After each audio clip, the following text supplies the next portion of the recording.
اللہ علیہ وسلم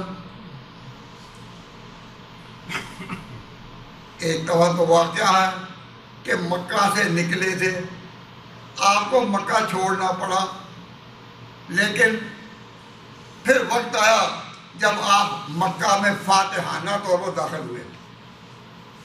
فاتحانہ طور پر جب وہ پیغمبر وہاں داخل ہوئے تو اس وقت خانہ کعبہ کے اس کے اطراف میں 360 بت رکھے ہوئے تھے، 360 بت رکھے ہوئے تھے۔ یہ نبی پاک کا وہاں فاتحانہ طور پر داخلہ تھا، اور نبی پاک صلی اللہ علیہ وسلم نے وہاں یہ آیتیں پڑھی جہاں سے آج ہم نے بات شروع کی ہے، کرنی ہے۔ قُلْ جَاءَ الْحَقُّ وَزَهَقَ الْبَاطِلُ إِنَّ الْبَاطِلَ كَانَ زَهُوقًا۔ حق آ گیا اور باطل نکل بھاگا، اور حق کی شان یہ ہے، حق کی شان یہ ہے کہ وہ آئے، اور باطل کیا ہے کہ وہ جائے ہی جائے، جائے ہی جائے۔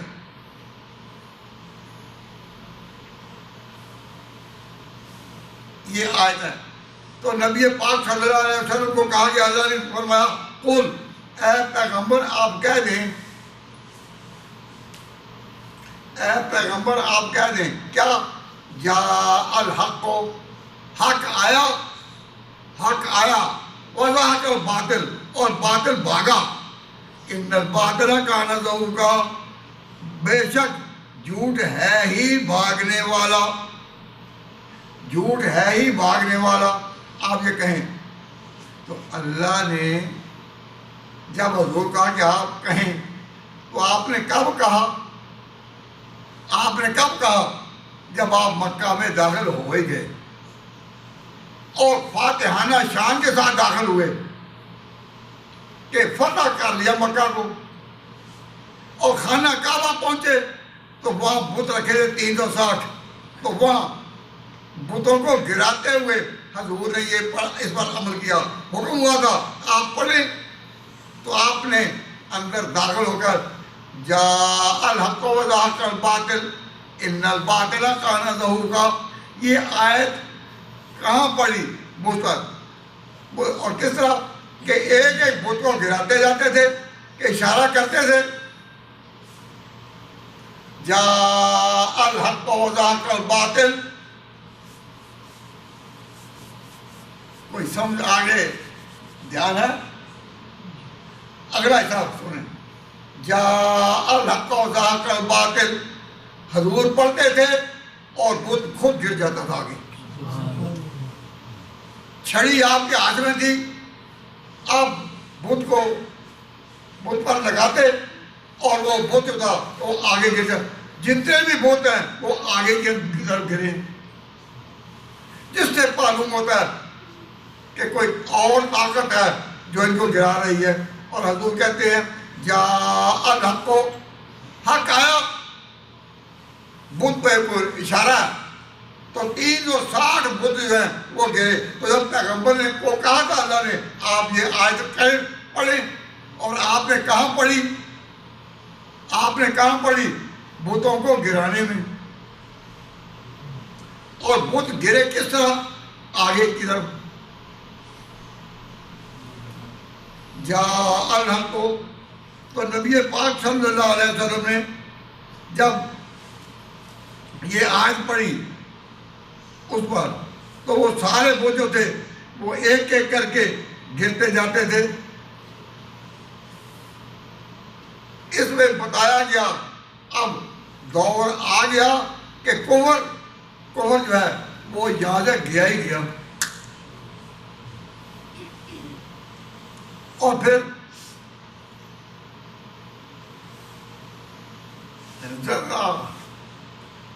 غور کریں بھائی، میں بڑا آسان بیان کر رہا ہوں، کوئی مشکل لفظ نہیں بول رہا، لیکن آپ کے دل میں آ رہی ہے کہ بات یا نہیں، کہ اعلان کیا حق آیا، حق آیا، اور بت نے آگے گرنا تھا، گرا، سارے بت آگے گر رہے ہیں۔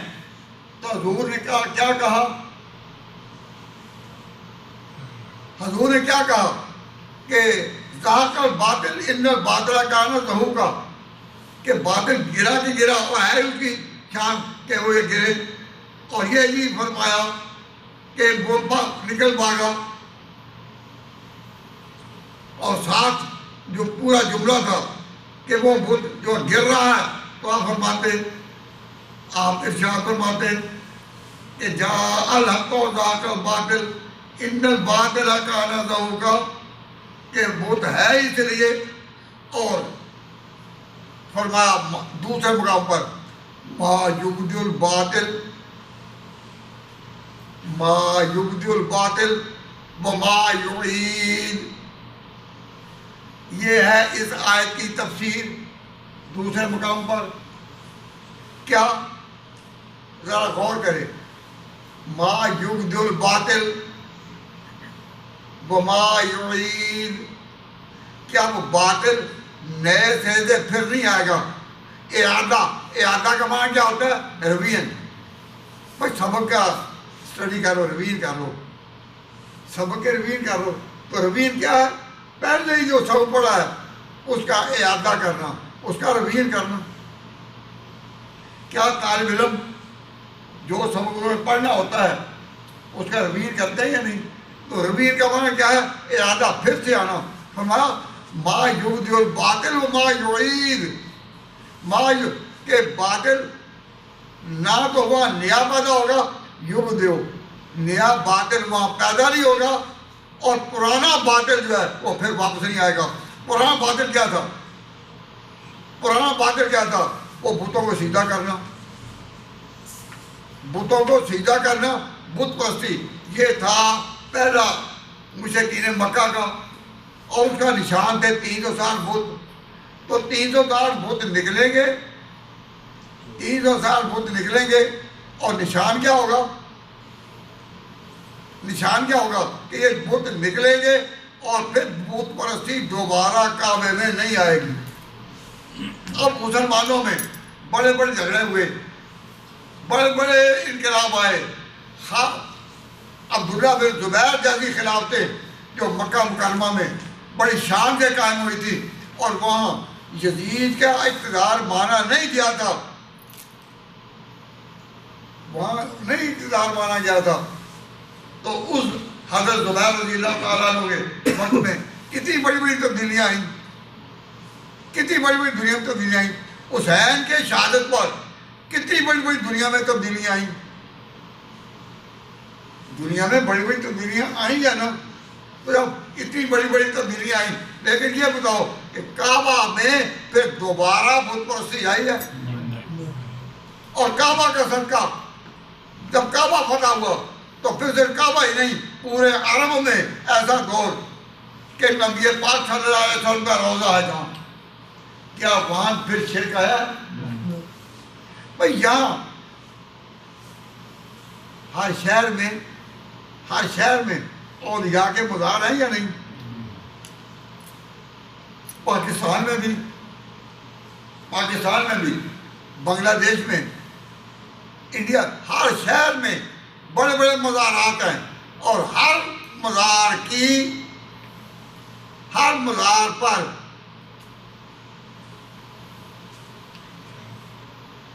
آگے بات کہہ دوں، ہر مزار پر کیا شرک کے میلے لگتے ہیں کہ نہیں؟ بھئی آپ گواہی دیں، میں کسی ایک کی نشاندہی نہیں کر رہا، پاکستان میں، انڈیا میں، بنگلہ دیش میں، آسام میں، جہاں بھی بڑے بڑے مزارات ہیں، وہاں شرک کے میلے لگتے ہیں یا نہیں؟ لیکن خاتم النبیین کا جہاں روضہ ہے وہاں شرک کا میلہ لگا ہوا تھا۔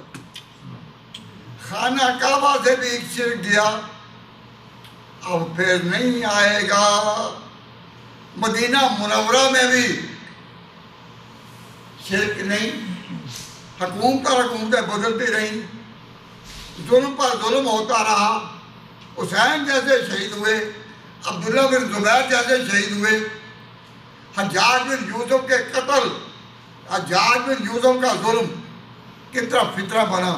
لیکن بتائیے کہ کعبہ کے اندر یا مدینہ منورہ میں روضہ رسول پر دوبارہ شرک کا میلہ لگا ہے. یہ حضور نے مکہ جس نے فتح کیا بتوں کو گراتے ہوئے جاء الحق وزهق الباطل ان الباطل کان زہوقا، اور اس کی تفسیر ما یبدئ الباطل وما یعید، کہ نہ باطل آئے گا ما یعید، باطل نہیں آئے گا.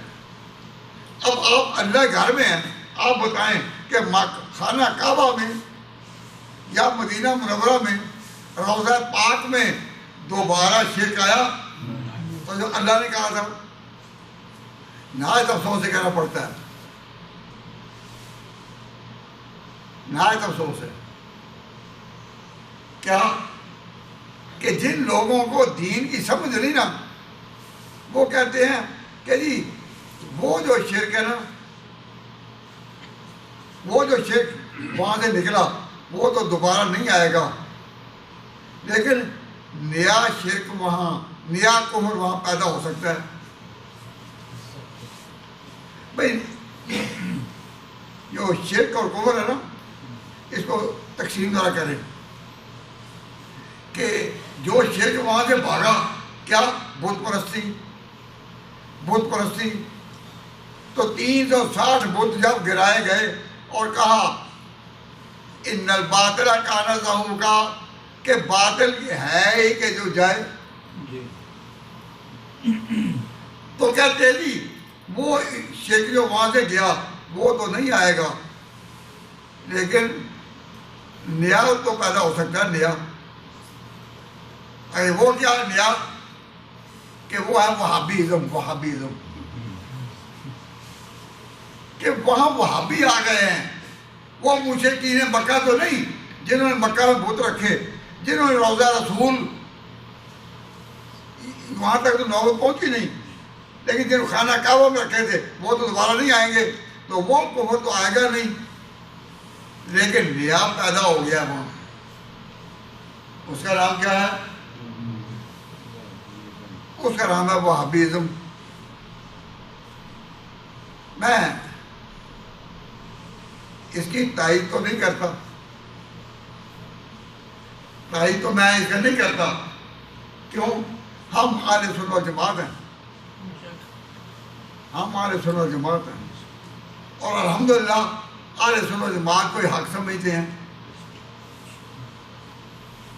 میں اس کی تائید تو نہیں کرتا، لیکن یہ بات ضرور کہتا ہوں کہ اللہ تعالیٰ نے اس آیت کی تفسیر ما یبدئ الباطل وما یعید، اس میں ترجمہ کیا ہے؟ ما یبدئ الباطل وما یعید. آپ میں کتنے عالم بیٹھے ہوئے ہیں ماشاءاللہ. اس مجلس میں یہ برکت ہے کہ کئی عالم بیٹھے ہوئے ہیں. میں ترجمہ کرنے کی بجائے ان سے ترجمہ پوچھتا ہوں. ما یبدئ الباطل وما یعید، یہ اس کا ترجمہ کرنا سن لو. ما یبدئ الباطل وما یعید، نہ نیا باطل پیدا ہوگا نہ پرانا آئے گا. ما یبدئ الباطل، نہ نیا پیدا ہوگا. وما کیا ترجمہ جی؟ یبدئ کا کیا معنی ہے؟ نہیں پیدا ہوگا، نہیں پیدا ہوگا، کہ نہیں پیدا ہوگا. بولیے مولوی صاحب. نہیں پیدا ہوگا. آپ اللہ گھر میں ہیں، میری رعایت نہ کریں کہ میں آپ کے سامنے آواز دے رہا ہوں. لیکن یبدئ ابتدا، نئے سے پیدا ہونا. ما یبدئ الباطل، نہیں تو باطل نیا پیدا ہوگا. وما یعید، اور نہ پہلا آئے گا، نہ پہلا لوٹے گا. تو جو کہتے ہیں کہ جی وہ بت پرستی تو گئی، پرانا باطل، لیکن نیا آ گیا، وہابیزم. بھائی اگر جب نیا آ گیا تو قرآن نے کیوں کہا ما یبدئ الباطل وما یعید؟ بھائی کچھ تو بتائیں.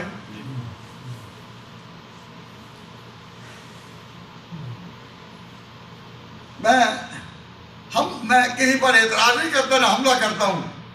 میری سائرانہ صدا ہے، سائرانہ صدا ہے. اللہ گھر میں جس طرح فقیر اپنی صدا دے رہا ہے، میری ایک شاعرانہ صدا ہے. آپ اس کا جواب دیں. اللہ نے قرآن میں کہا یا نہیں، نہ پچھلا کفر آئے گا نہ نیا.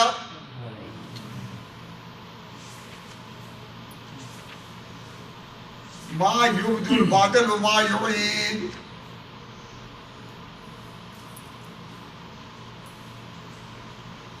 بات سمجھ آ گئی ہے؟ اب یہ عقیدہ رکھنا کہ جب جہاں بھی ہر شہر میں کوئی بڑا مزار ہوتا ہے اولیاء اللہ، ہم اولیاء اللہ کی کرامات کے قائل ہیں، منکر نہیں ہیں. لیکن کیا وجہ کہ ہر ولی کے ہاں تو شرک کے میلے لگتے ہیں، سال میں عرس ہوتے ہیں، قبروں پر سیدھے کیے جاتے ہیں، عورتیں حاضری دیتی ہیں. مزاروں پہ جا جا کے نظریں چڑھائیں، مزاروں پہ جا جا کے نظریں چڑھائیں. کیا شرک کے میلے ہر جگہ لگے ہیں یا نہیں؟ اگر لگے ہیں تو وہ اللہ کا مکہ مکرمہ میں کوئی ایسی تمدن، کوئی سویلائزیشن، کوئی نئی ثقافت نہ تھی. لیکن اللہ تعالیٰ نے اس جگہ جب نبی پاک کو بھیجا تو نبی پاک صلی اللہ علیہ وسلم کے داخل ہونے پر باطل وہاں سے گیا یا نہیں؟ اور پھر یہ آئے گا نہیں. تمہاری اسٹینڈرڈ کیا ہے؟ پوری دنیا اسلام کے لیے اسٹینڈرڈ ہے مکہ اور مدینہ. مکہ اور مدینہ یہ کیا مرکز